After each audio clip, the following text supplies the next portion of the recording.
दोस्तों कल यानी कि 3 फरवरी को आप लोगों का केमिस्ट्री का एग्जाम है और दोस्तों केमिस्ट्री का सिलेबस जो है बहुत बड़ा होता है। लेकिन दोस्तों बिहार बोर्ड क्या है, आपका जो केमिस्ट्री का सिलेबस है बिल्कुल सीमित में पूछता है, यानी कि दोस्तों उसी को बार बार रिपीट करता है। जी हाँ दोस्तों आज की इस वीडियो में लेके आए केमिस्ट्री का टॉप क्वेश्चन। आप कम से कम 8 से 10 क्वेश्चन को देखिए, वीडियो को कम से कम 2 से 3 में देखिए। दोस्तों आपको समझ में आएगा ये क्वेश्चन आप लोगों के लिए कितना इंपॉर्टेंट है। हो सकता है दोस्तों बिहार बोर्ड इसी से क्वेश्चन पूछ दे या फिर दोस्तों इस पैटर्न पे तो आपको क्वेश्चन पूछेगा ही। तो चलिए दोस्तों सबसे पहला क्वेश्चन देख, निम्न क्रमबद्ध प्रतिक्रिया में एक्स है तो यहाँ आपको इस तरह का कुछ रिएक्शन दे देगा। बस आपको पूछ रहा है कि यहाँ पर जो आउटपुट निकलेगा रिएक्शन होने के बाद, यानी कि अल्टर्ड ब्यूटो ऑक्साइड के बाद रिएक्शन करने के बाद जब ये आउटपुट निकलेगा तो यहाँ क्या निकलेगा। तो हम लोग जानते हैं इसमें जो है ओ जो है एच मेटल को रिलीज करेगा। ठीक है, ओ जब एच मेटल को रिलीज करेगा तो जब एच इधर जाएगा तो यहाँ पर डबल बॉन्ड होगा, क्योंकि ओ को यहाँ पर बैलेंस भी करना है। तो दोस्तों इसी से इसका राइट आंसर हो जाएगा ए। ये सब ऑप्शन में आपको डायरेक्ट लगाना है, क्योंकि देखिए कहीं पे भी इस तरह का ऑप्शन नहीं है, इनमें से कोई नहीं तो नहीं होगा। तो यहाँ पर आपका ऑप्शन ए राइट होगा। C6H5, C6H5 क्या है, ये है फेनाइल। ठीक है, बेंजीन को जब हम लोग, बेंजीन में कितना होता है C6H6 होता है, उसमें से जब एक एच को हम हटा देते हैं तो उसका नाम हो जाता है क्या, फेनाइल।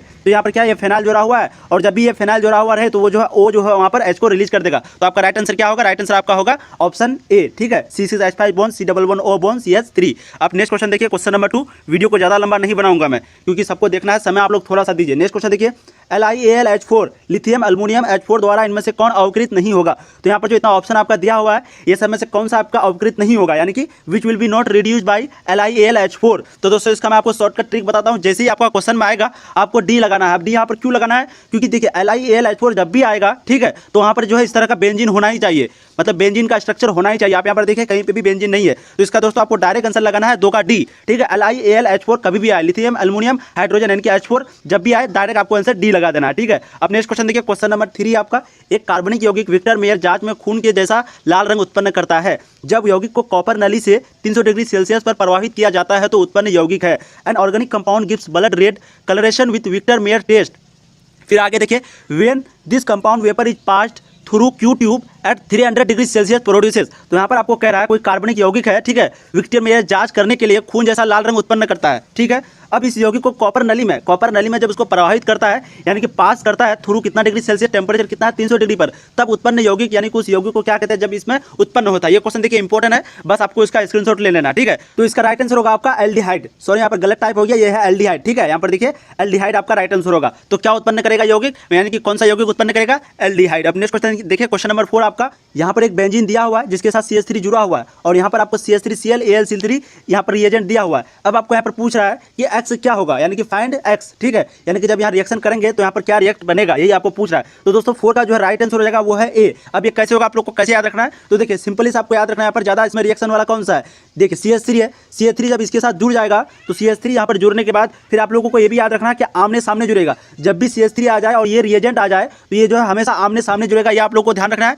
आमने सामने वाला बात ध्यान रखना। ठीक है, ये भी नहीं होगा, ये भी नहीं होगा, ये भी नहीं होगा, हमेशा आमने सामने होगा। बस इसको आंसर आपको लगा देना, तो आपका ऑप्शन ए राइट आंसर होगा। ठीक है, इस क्वेश्चन देखिए, क्वेश्चन नंबर 5 आपका। ठीक है, मैं नीचे आ रहा हूँ, यहाँ पर देखिए टॉलेन अभिकारक का उपयोग जांच करने के लिए किया जाता है। तो टॉलेन अभिकारक जो है, Tollens reagent is used for detecting. तो टॉलेन अभिकारक जो है वो कौन चीज का जांच करता है, एल्डिहाइड का, कीटोन का, ठीक है, यहाँ पर या फिर 1 डिग्री एमिन का या फिर 1 डिग्री अल्कोहल का, कौन चीज का जांच करता है। तो देखिए 5 का आपका राइट आंसर हो जाएगा एल्डिहाइड का। तो टॉलेंस रिएजेंट जो है वो एल्डिहाइड का हमेशा जांच करता है। आप लोग को ध्यान रखना, टॉलेंस रिएजेंट किसका करता है, एल्डिहाइड का। अब देखिए नेक्स्ट क्वेश्चन, डिटॉल में है, डिटॉल में क्या होता है, आप लोग कमेंट कीजिए जल्दी, डिटॉल में क्या होता है। वेरी इंपॉर्टेंट क्वेश्चन दोस्तों आप लोगों के लिए। इसका जो राइट आंसर होगा वो है सी, क्लोरोजेलिनियोल टर्पिनियोल। ठीक है, तो डिटॉल में क्या होता है, क्लोरोजेलिनियोल टर्पिनियोल। ठीक है, आप लोग को ये सब क्वेश्चन याद रखना। नेक्स्ट क्वेश्चन देखिए, बहुलक टेफ्लॉन किस एकलक से बना है। तो बहुलक टेफ्लॉन यानी कि Teflon is a polymer of the monomer. Monomer का नाम क्या है, एकलक का नाम क्या है। तो दोस्तों इसका जो राइट आंसर है वो है ऑप्शन डी। आप लोग को याद रखना ऑप्शन डी, क्योंकि डबल एफ होगा, दोनों तरफ डबल एफ होगा। यहाँ पर देखिए कहीं भी डबल एफ नहीं है, दोनों तरफ इधर भी डबल एफ इधर भी डबल एफ। तो इसका राइट आंसर क्या है,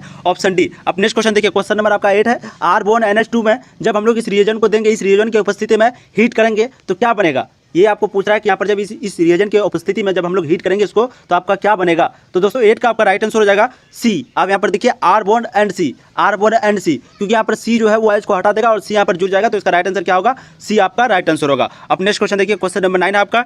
इनमें से किसके द्वारा आंख के लेंस का उत्पादन किया जाता है, किसके द्वारा किया जाता है। ऑप्शन है ए PVC, बी है टेफ्लॉन, सी है बुनाइन एंड डी है PMMA। तो किसके द्वारा, eye lens are manufactured by, किसके द्वारा बनाया जाता है, ये भी क्वेश्चन इंपॉर्टेंट है। तो 9 का आपका राइट आंसर होगा ऑप्शन डी, PMMA, पमा के द्वारा आपका आई लेंस बनाया जाता है। नेक्स्ट क्वेश्चन, क्वेश्चन नंबर 10 आपका। इनमें से कौन यौगिक केनिजारो प्रक्रिया नहीं दिखलाता है। केनिजारो प्रक्रिया निम्न में से कौन सा यौगिक नहीं दिखाता है। विच compound does not perform Cannizzaro reaction among. तो कौन सा यौगिक है जो यहाँ पर केलिजारो रिएक्शन नहीं दिखाता? आप लोग कमेंट कीजिए जल्द से जल्द, ठीक है। तो 10 का राइट आंसर हो जाएगा option C, CH3 bond CHO। ये जो है नहीं दिखलाता, बाकी सब दिखाता है। H बॉन्ड CHO दिखाता है, यहाँ पर आपका फिनाइल CHO दिखाता है, यहाँ पर आपका CH3 ट्रिपल बॉन्ड है, उसके बाद C बॉन्ड CHO, ये तीनों दिखाता है, बस ये सिंगल वाला नहीं दिखाता है, ठीक है। तो which compound does not perform Cannizzaro reaction among, तो आपका ऑप्शन क्या राइट होगा? C, CH3 bond CHO। अब नेक्स्ट क्वेश्चन, क्वेश्चन नंबर 11 है, कौन यौगिक गर्म करने पर रंगहीन गैस नहीं देता है? तो निम्न में से कौन सा यौगिक है जिसको हम लोग गर्म करते हैं तो वो कलरलेस गैस नहीं देता है, ठीक है, बाकी सब देता है, तो कौन सा है? आप लोग जल्द से जल्द कमेंट कीजिए। तो 11 का right answer option B, NaNO। Next question देखिए, क्वेश्चन नंबर 12 आपका, अमोनिया गैस जलीय CuSO4 घोल में प्रवाहित करने पर गहरा नीला रंग उत्पन्न करता है, उत्पन्न गहरा नीला रंग का अनुसूत्र है। तो यहाँ पर पूछ रहा है ammonia gas is pass through aqueous CuSO4 solution. तो अमोनिया गैस को जो है इस CuSO4 सॉल्यूशन से उसको क्या क्या प्रोड्यूस किया गया? क्या डीप ब्लू कलरेशन, यानी कि गहरी रंग के साथ गहरा नीला रंग उत्पन्न करता है, ठीक है। अब देखिए, the molecular formula of form deep blue colouration is, तो आपको पूछ रहा है गहरा नीला रंग का अनुसूत्र है, क्या है उसका आंसर? तो दोस्तों आपका यहाँ पर देखिए क्वेश्चन नंबर कितना है? 12 का आपका राइट आंसर हो जाएगा ऑप्शन सी। आप लोग यहाँ पर देखिए CuNH3 ये क्या था? करली ब्रैकेट, ठीक है। तो इसका राइट आंसर क्या होगा? ऑप्शन सी, आपका राइट आंसर होगा। अब नेक्स्ट क्वेश्चन देखिए, क्वेश्चन नंबर 13 आपका, क्लोरीन को तनु NaOH के घोल में प्रवाहित करने पर प्राप्त यौगिक है। तनु क्लासेस चैनल का नाम भी है। तो यहाँ आपको पूछ रहा है chlorine gas is passed through dilute NaOH solution. तो जब हम लोग क्लोरीन गैस को इसके साथ यानी कि NaOH solution, dilute NaOH solution के द्वारा पास करते हैं, देन कंपाउंड जो फॉर्म होता है उस कंपाउंड का नाम क्या है? तो प्रभावित करने पर प्राप्त यौगिक का नाम क्या है आपको पूछ रहा है। तो दोस्तों 13 का आपका राइट आंसर हो जाएगा ऑप्शन सी, NaCl और NaOCl, ठीक है। जब भी हम लोग NaOH को क्लोरीन को तनु यानी कि डाइल्यूट NaOH के द्वारा प्रभावित करेंगे तो वहाँ पर आपका बनेगा NaCl और NaOCl। नेक्स्ट क्वेश्चन देखिए, क्वेश्चन नंबर 14, सोडियम को अमोनिया गैस के साथ गर्म करने पर उत्पन्न यौगिक है। जब हम लोग सोडियम को अमोनिया गैस के साथ गर्म करते हैं, ठीक है, यानी कि sodium is heated with ammonia gas, the produce compound is. तो आपको यहाँ पर पूछ रहा है जब हम लोग सोडियम गैस को अमोनिया गैस के साथ गर्म करते हैं, सोडियम को अमोनिया के साथ, तो उस समय उत्पन्न यौगिक क्या नाम क्या है? तो दोस्तों 14 का right answer option B, NaNH2, यानी कि उस समय क्या उत्पन्न होता है?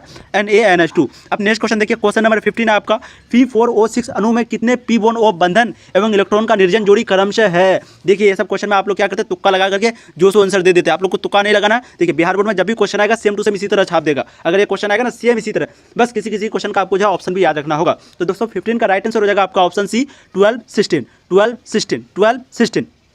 ठीक है। राइट आंसर आपका क्या होगा? 12, 16, ऑप्शन सी आपका राइट आंसर होगा। अब नेक्स्ट क्वेश्चन देखिए, क्वेश्चन नंबर 16 है, इनमें से कौन अनुचुंबकीय नहीं है? Which is not paramagnetic among, ठीक है। तो निम्न में से कौन सा पैरामैग्नेटिक नहीं है, अनुचुंबकीय नहीं है? तो दोस्तों 16 का आपका राइट आंसर हो जाएगा option C, CO H2O3Cl3,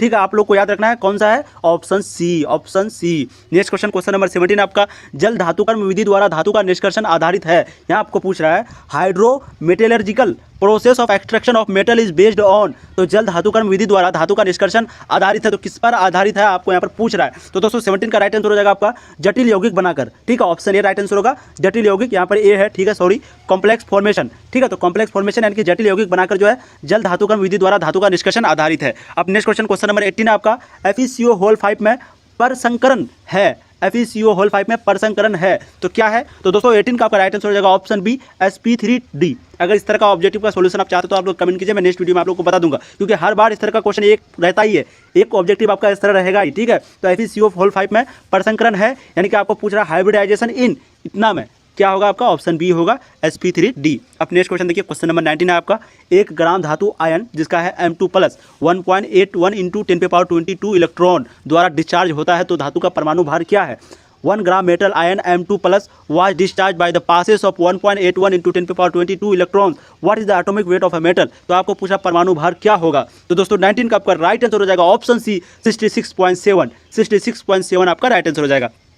next question देखिए, क्वेश्चन नंबर 20 आपका, यदि हाइड्रोजन गैस का दाब एक वायुमंडलीय दाब से बढ़ाकर 100 वायुमंडलीय दाब कर दिया जाए तो हाइड्रोजन अर्ध सेल का अवकरण विभव में परिवर्तन 25 डिग्री सेल्सियस पर होगा। If the pressure of H2 gas is increased from 1 atom to 100 atom keeping H+ ion concentration at 1 m, the change in reduction potential of hydrogen half cell at 25 degree Celsius will B.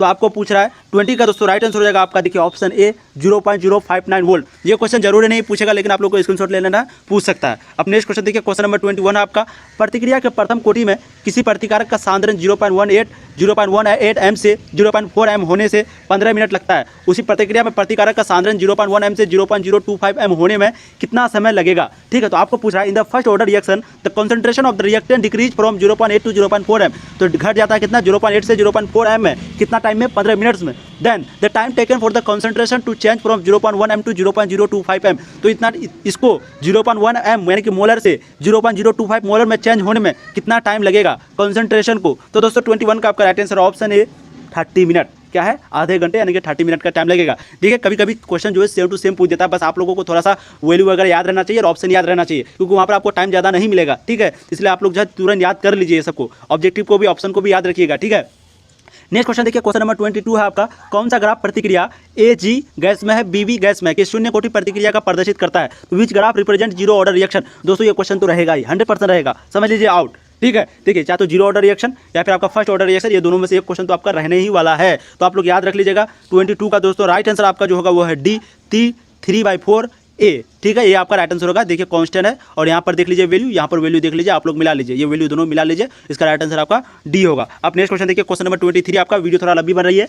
SCP संरचना में packing विभाज होता है, SCP संरचना में packing विभाज होता है। In SCP structure the packing fraction is, आपको पूछ रहा है एससीपी संरचना में पैकिंग विभाज होता है, पैकिंग फ्रैक्शन क्या होता है। फ्रैक्शन तो आप लोग समझ रहे हैं ना, तो दोस्तों 23 का राइट आंसर हो जाएगा आपका 0.74 यानी कि ऑप्शन बी आपका राइट आंसर होगा 0.74। नेक्स्ट क्वेश्चन देखिए, क्वेश्चन नंबर 24 आपका, किसी रवा में बिंदु डिफेक्ट उसके घनत्व को घटा देता है तो उसे कहते हैं the point defect that lower the density of crystal is called. आपको पूछ रहा है कोई रवा में, कोई मेटल में या फिर कोई यौगिक में जब डिफेक्ट होता है, घनत्व को घटा देता है तो उसे क्या कहते हैं, कौन सा डिफेक्ट कहते हैं। ठीक है, ये आपको पूछ रहा है। सिंपल है दोस्तों, 24 का राइट आंसर हो जाएगा आपका ए शॉर्ट की डिफेक्ट। स्कॉटी डिफेक्ट भी बोल सकते हैं या फिर इंग्लिश में शॉर्ट की डिफेक्ट बोला जाता है, तो आपका राइट आंसर हो जाएगा ए। इस डिफेक्ट को क्या कहते हैं, शॉर्ट की डिफेक्ट कहते हैं। ठीक है, नेक्स्ट क्वेश्चन देखिए, क्वेश्चन नंबर 25 आपका, निम्नलिखित में किस विधि में उत्प्रेरक का उपयोग नहीं होता है। आपको पूछ रहा है in which of the following process a catalyst is not used, तो इस प्रोसेस में यानी कि कौन सा विधि है जिसमें यह उत्प्रेरक उपयोग नहीं होता है। हैबर की विधि, लेट कक्षीय की विधि, डिकॉन की विधि, साल्वे की विधि। तो दोस्तों 25 का आपका राइट आंसर हो जाएगा ऑप्शन डी साल्वे विधि। दोस्तों अभी भी अगर वीडियो को शेयर नहीं किया तो शेयर कीजिए, जितना व्यू आएगा दोस्तों मैं उतना आप लोगों के लिए वीडियो बनाऊंगा। मैं बार बार दोस्तों कह रहा हूँ, ये बात बोलना नहीं चाहिए, लेकिन व्यू कम आता है दोस्तों, जिसके कारण मैं ये वीडियो नहीं बना पाता हूँ, क्योंकि देखिए व्यू आएगा तभी तो हम लोगों को मोटिवेशन मिलेगा। अब 200-250 व्यू आएगा तो इससे दोस्तों मेरा भी कुछ नहीं होने वाला है, इसलिए मैं और ये सब वीडियो नहीं बनाता हूँ। इसलिए आप लोग क्या कीजिए, शेयर कीजिए, जितना शेयर कीजिए दोस्तों मैं उतना वीडियो आप लोगों के लिए बनाऊंगा, ये मेरा गारंटी आप लोगों से। ठीक है, अब नेक्स्ट क्वेश्चन देखिए, इससे भी अच्छा क्वेश्चन मैं आप लोगों को कराऊंगा, बना हुआ मेरे पास दोस्तों क्वेश्चन बना हुआ है। देखिए क्या होता है, जब व्यू घटने लगता है ना तो चैनल जो है और धीरे धीरे नीचे गिरने लगता है। व्यू जैसे जैसे आपका घटेगा तो यूट्यूब भी सोचेगा ये सही वीडियो नहीं बना रहा है, बस इसका वीडियो और ज़्यादा रिकमेंड किसी के पास नहीं भेजो। अगर वहीं पे व्यू अगर बढ़ जाता है तो देखिएगा दोस्तों, एक वीडियो का अगर व्यू बढ़ेगा तो दूसरा वीडियो का व्यू ऑटोमेटिक बढ़ जाएगा। ठीक है, आप लोग गौर कीजिएगा। ठीक है, तो आप जितना शेयर कीजिएगा, मेरे पास बना हुआ है, बस मैं सिर्फ आप लोगों को वीडियो बनाने का वेट करता हूँ। कई वीडियो भी मेरे पास 1-2 वीडियो भी बना हुआ है, बस मैं उसको शेयर अपलोड नहीं करता हूँ। क्यों नहीं करता हूँ, क्योंकि आप लोग जानते हैं व्यू बहुत कम आता है। अब दोस्तों नेक्स्ट क्वेश्चन देखते हैं, टाइम ज़्यादा नहीं लूँगा आप लोगों का। 26 क्वेश्चन है आपका, सॉरी यहाँ पर ध्यान से देखिए, 26 आपका क्वेश्चन है, फ्रेंडलिश आइसोथर्म है द फ्रेंडलिश एडजॉर्प्शन आइसोथर्म इज। ये क्वेश्चन देखिए हर बार रहता है। ठीक है, ये क्वेश्चन आप लोग ध्यान से दिमाग में बैठा लीजिएगा, आप लोग को कुछ नहीं करना है, बस आपको याद रखना है फ्रेंडलिश एडजॉर्प्शन आइसोथर्म, फ्रेंडलिश आइसोथर्म। तो 26 का आपका राइट आंसर हो जाएगा ऑप्शन डी इनमें से सभी, ऑप्शन डी इनमें से सभी, यानी कि x/m, क्योंकि देखिए m यहाँ पर इंटू इधर आ गया है, यहाँ पर m जो है यहाँ पर आप ध्यान से देखिए, आप लोग यहाँ पर देखिए n-1 कर दिया, क्योंकि 1 पे पावर -n है। ठीक है, तो यहाँ -n कर दिया। अगर आप लोग मैथ का स्टूडेंट हो तो आप लोग को ये समझ में आ रहा होगा, सेम टू सेम सारा ऑप्शन यहाँ पर सही है, सिर्फ दिमाग में आप लोग बैठाइए। ठीक है, तो इनमें से सभी आपका राइट आंसर होगा। अब नेक्स्ट क्वेश्चन देखिए, क्वेश्चन नंबर 27 आपका, 373 डिग्री केल्विन निम्न पर ग्लूकोज के तनु घोल का वाष्प दाब 750 mm है, तो घुलने का अनुप्रभाज है। यहाँ पर आपको पूछ रहा है the vapour pressure of a dilute solution of glucose is 750 mm of mercury at 373 degree Celsius, the mole fraction is solute is. आपको यहाँ पर दोस्तों पूछ रहा है ग्लूकोज का तनु घोल का वाष्प दाब, सब कुछ दिया हुआ आपका, यानी कि वाष्प दाब, डाइल्यूट प्रेशर वगैरह सब कुछ दिया हुआ है, बस आपको पूछ रहा है घुलने का अनुप्रभाज है, क्या होगा। ये क्वेश्चन उसी तरह का फालतू क्वेश्चन है, आप लोग को रटना नहीं है, तो 27 का सिर्फ आंसर है ऑप्शन डी 6। अब नेक्स्ट क्वेश्चन देखिए, क्वेश्चन नंबर 28 है आपका। ठीक है, निम्न में से कौन कोलिगेटिव गुण नहीं है, निम्न में से कौन कोलिगेटिव गुण नहीं है, विच of the following is not a colligative property. ये क्वेश्चन तो लगभग हर बार रहता है और बिहार बोर्ड का आदत हो गया है क्वेश्चन पूछने का, बस आप लोगों को याद रखना है कौन सा कोलिगेटिव प्रॉपर्टी नहीं है। आप लोग कमेंट कीजिएगा, ये मैं आप लोगों को पर छोड़ता हूँ, अगर जिसको नहीं आता है वो कमेंट में इसका जवाब दिख रहा है, सॉरी चलिए बता देता हूँ मैं। तो ऑप्शन आपका सी राइट आंसर होगा। ठीक है, आपका सी राइट आंसर होगा केबी।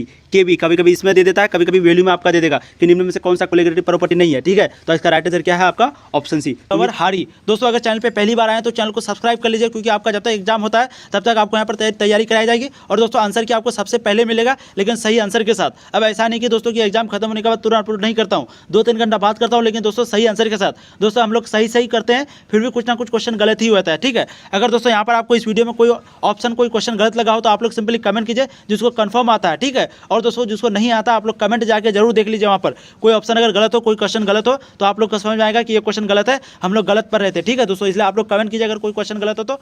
फिर मिलते हैं दोस्तों नया वीडियो में, तब तक के लिए आप लोग पढ़ाई करते रहिए।